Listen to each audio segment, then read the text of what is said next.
On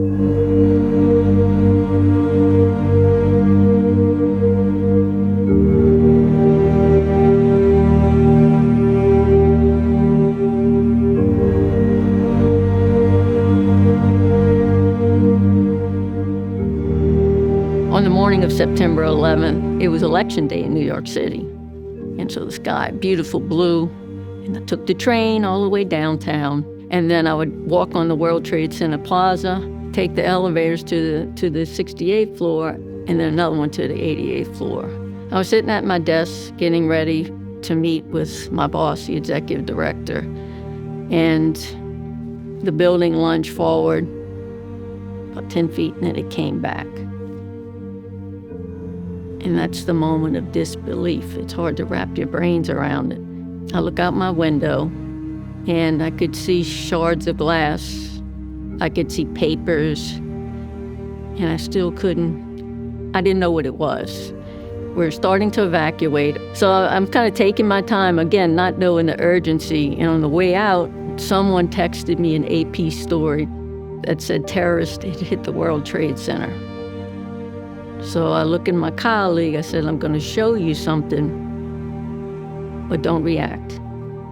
So I showed it to her. We looked at each other. We said, let's get this line moving, let's get this line moving. We went down until the 6th floor. That's when we knew the earth had shook. We knew that the South Tower had come down just by the sheer force, the magnitude. And the building twisted, and so the stairwell was blocked. And so that's the moment you meet your maker. You never know how you're going to react. But I was calm. And then I hear a voice, Port Authority police officer David Lim. I could hear his voice from above. It turns out he was on the 5th floor. And he says, come up, come up. The last thing we wanted to do was go up because we knew the other building went down, but there was no other option. There was soot everywhere. There were live wires from above, glass, metal that we climbed over and above, and all of a sudden, we saw a little light. And we weren't exactly sure where it was because you couldn't see exits, you couldn't see doors, but we saw this light, and someone on the bullhorn said, if you can see this light, follow it. So we followed it, and it took us on the side of the building, and there was so much destruction. Nothing anybody should ever see in our own country. And I see a police officer. I said, okay, what's going on? Where should we go? And he said, run, run. And I saw the tower coming down.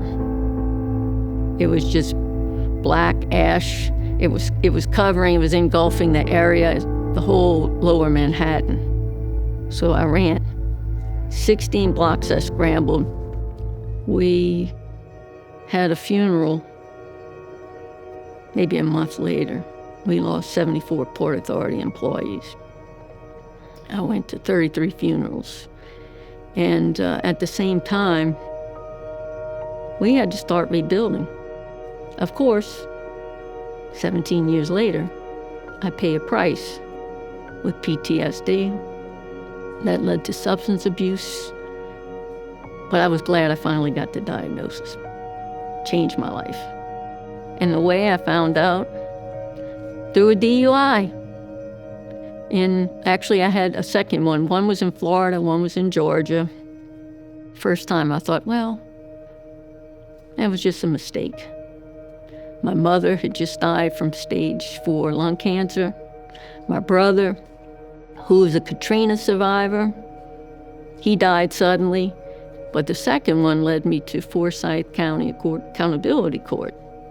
There was a program for the dual diagnosis. Guess what? That's where I got the World Trade Center, the diagnosis of PTSD. When I stopped drinking, and I was 55 years old then, I'm like, oh my goodness, my whole life is going to be bowling. Stars and stripes forever. Oh my goodness, it's got to be more than that. I'm grateful for the Warriors Alliance because for that reason I can relate. I can't relate in some ways because I didn't volunteer or put my life in the line in the support of the families in danger, being shot at. I can't imagine that. I saw some death and destruction, but what we have in common are the mental health realities, and in my case, substance abuse. PTSD has a stigma around it.